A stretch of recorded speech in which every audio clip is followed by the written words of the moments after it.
thing, and the most common issue that we see when we have voice disorders is overuse. This is simply using your voice too much, okay? This is, so I'll use myself as an example. I was, like 3 years ago, I was teaching 55 students a week, and I was in shows. So I was using my voice sometimes 8 to 9 hours a day, of constantly using it. And I wasn't necessarily doing anything wrong. I was using good technique and things, but I just was overusing my voice.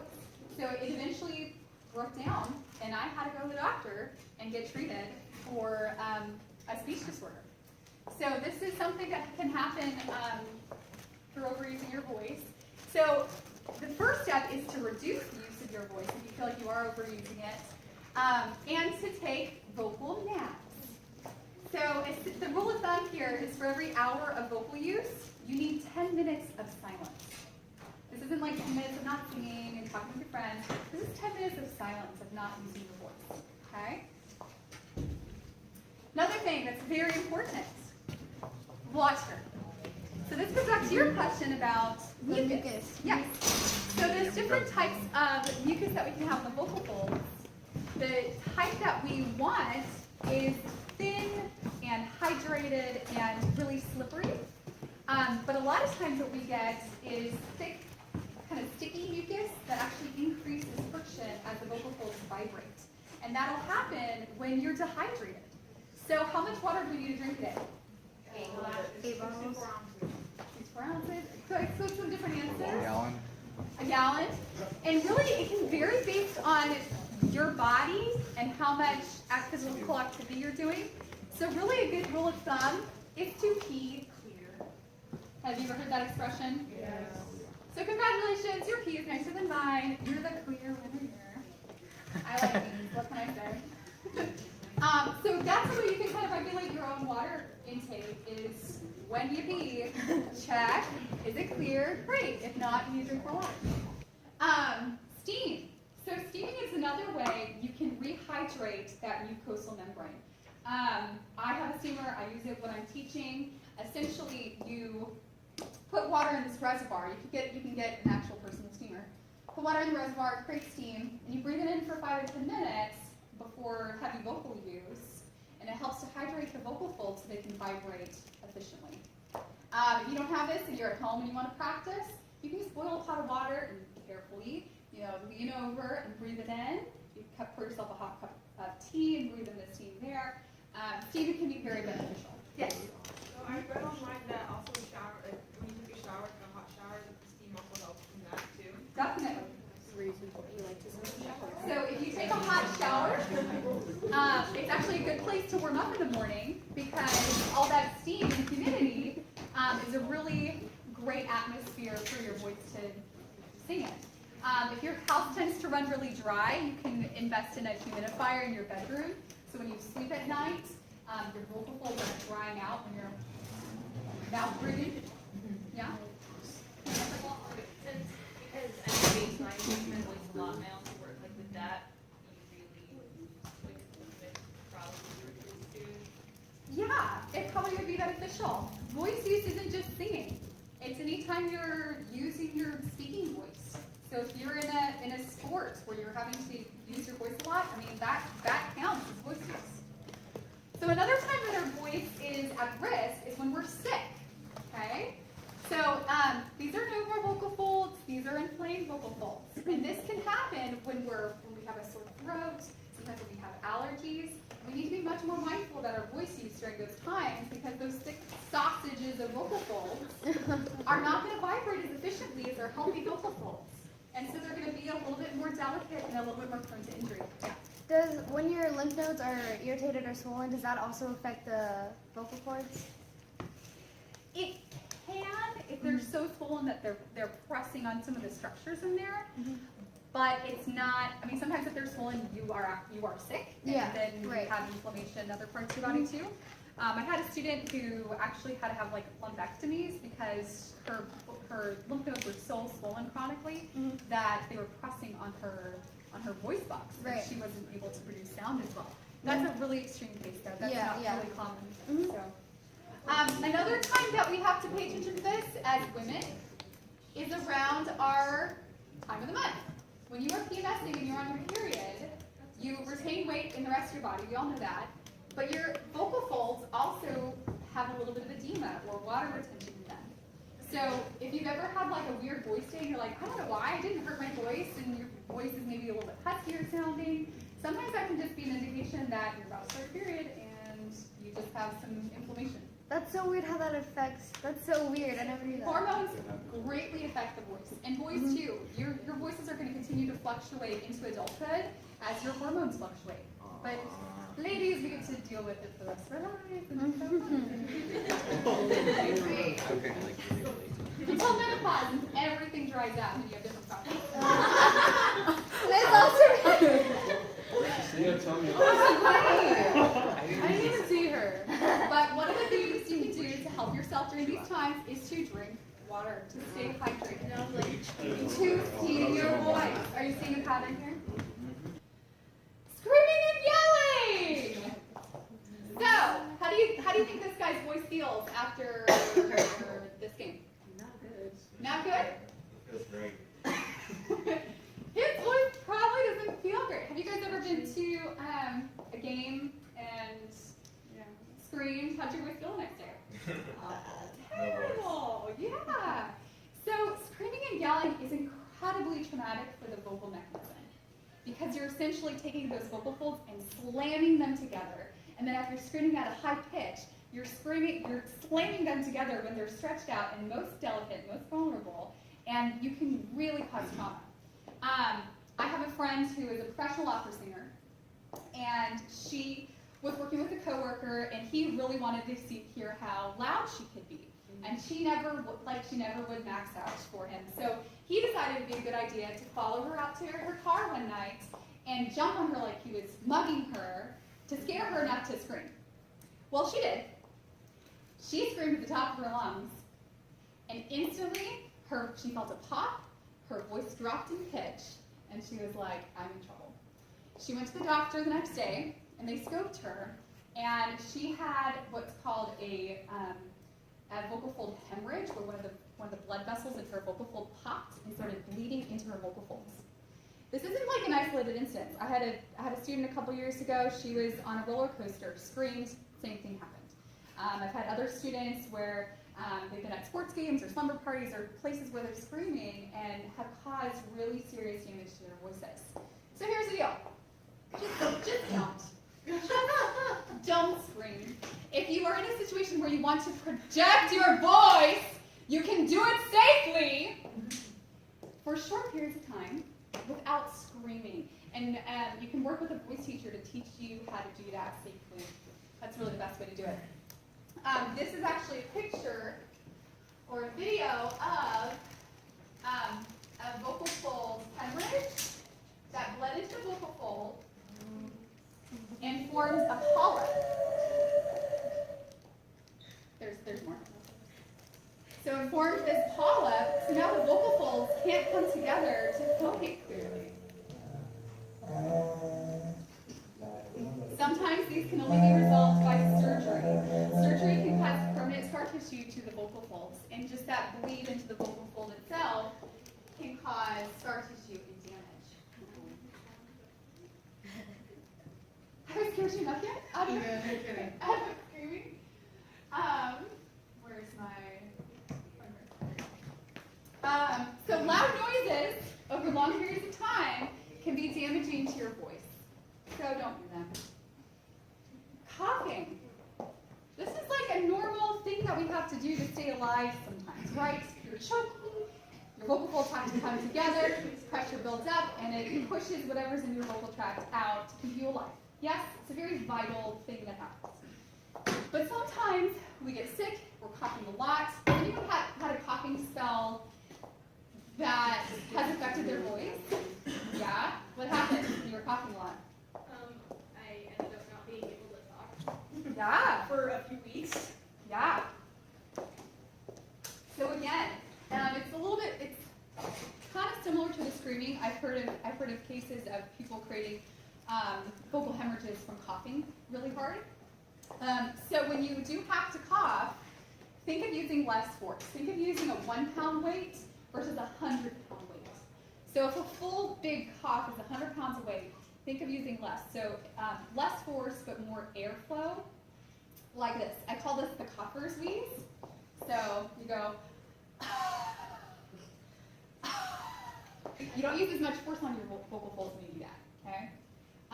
If you just have a tickle, you feel like you have to clear your throat, try swallowing first. Chronically clearing your throat can cause inflammation as well, as everyone clears their throat. But try swallowing or even humming if you have a little tickle. Sometimes the humming, producing sound, will actually clear off whatever irritant is on your vocal folds. So, other things you can do: drink water and steam. If you have a cough, steaming is really good as well. Talking in a loud environment. So you're at a concert, you're not yelling, you think you're doing a good job, and then you get out and you're like, oh, my voice. So just even talking in loud environments, it lowers our awareness of how we're using our voice, right? So we're trying to talk over people, we're not really hearing how loud we're being. So talking in the extremes of your voice is very stressful on your voice. This goes for whispering too. Sometimes when people their voices aren't really 100%, kind of talk really softly to try to protect their voice. But that actually causes a lot of strain on the voice. So if you are going to talk, even if you're sick, think of talking clearly with good airflow and support. Eating right before bed. How many of us do this? I did it last night. I will confess, I got home late and I hadn't eaten dinner and I was like, I'm so hungry. I know I'm going to be talking to my students about this, but I will confess before then. But I did this last night.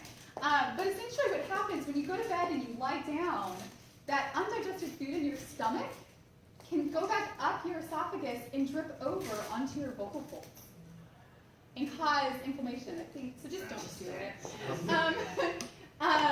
But really, the rule is you don't want to eat within 2 or 3 hours of bedtime. Okay. So for some of you that might be an adjustment. I know.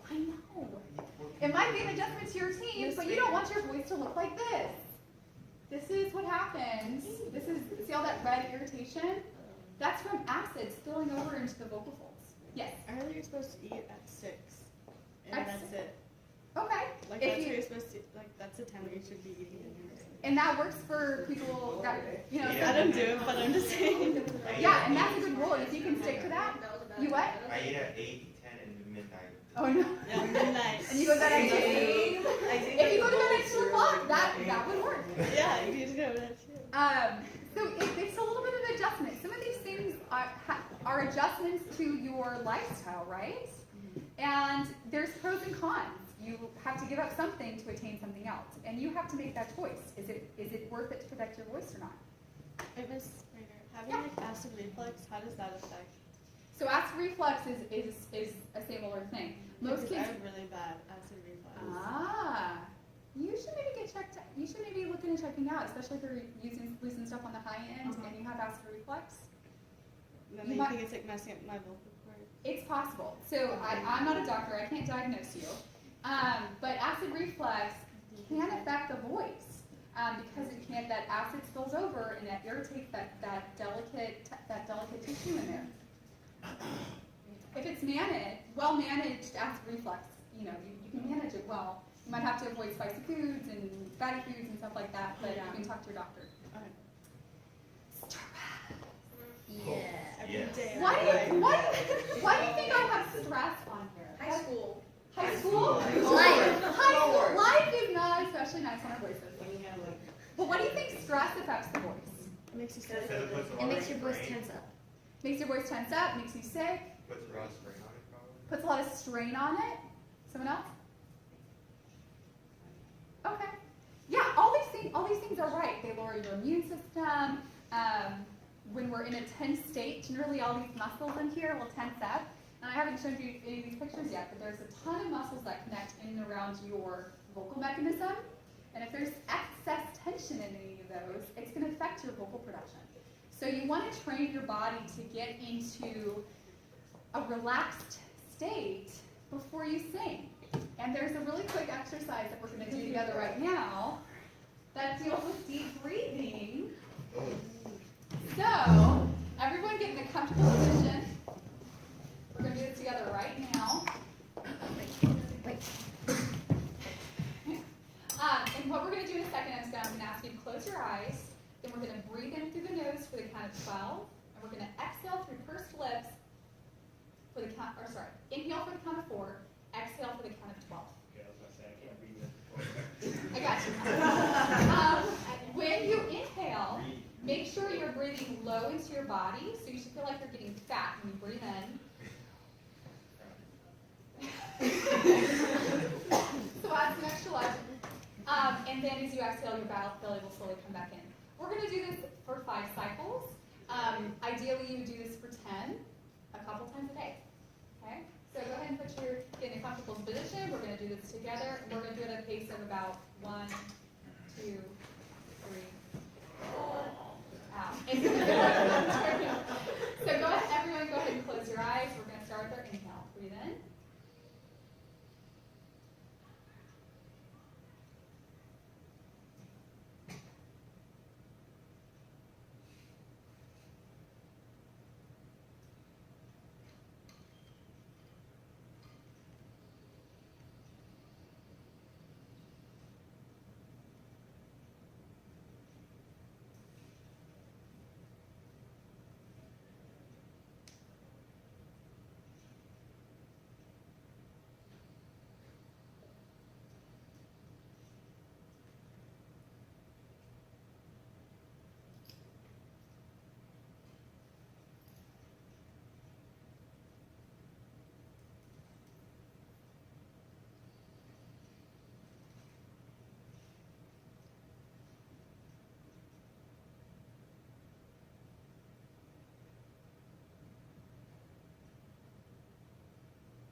Slowly open your eyes, and just everyone stay calm. And everyone just do a sigh. So, ah.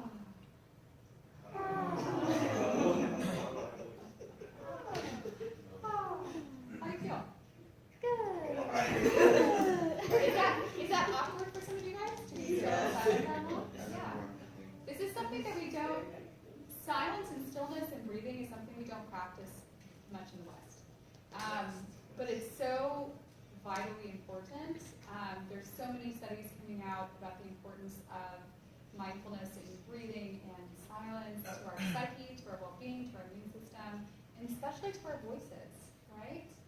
So cultivating a practice of breathing, I know it's a little bit awkward doing it for the first time, especially with other people in the room.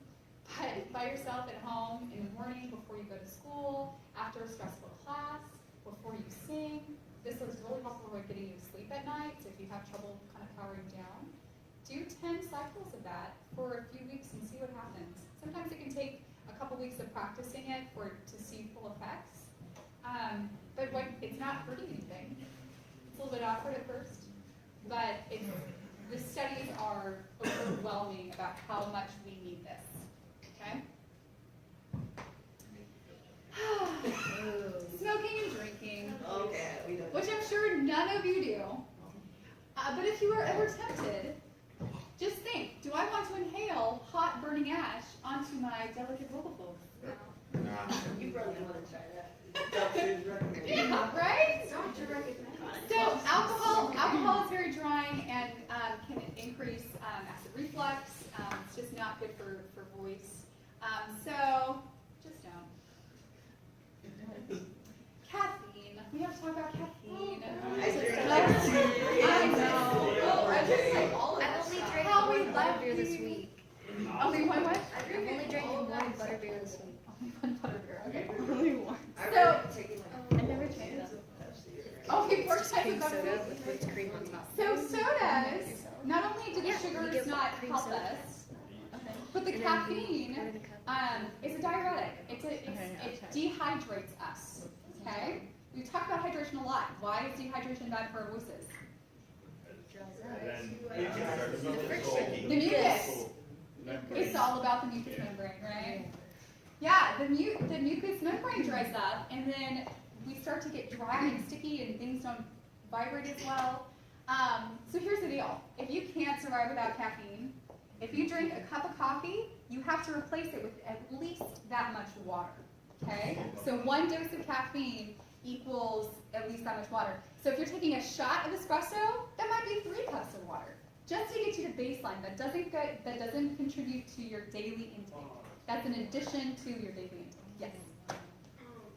This is just a good thing that I do whenever I have like a soda or a Monster or Rockstar or whatever. Mhm. After I'm done with it, I'll rinse the can and I'll fill the can with water. Yeah, that's a really good way to do it. You have to pay attention too, though, to how many servings that was. Because if it was more than you would get in a normal cup of coffee, you might need 2 cups of water. Does that make sense? So you drink water. Drugs. Gotta talk about them.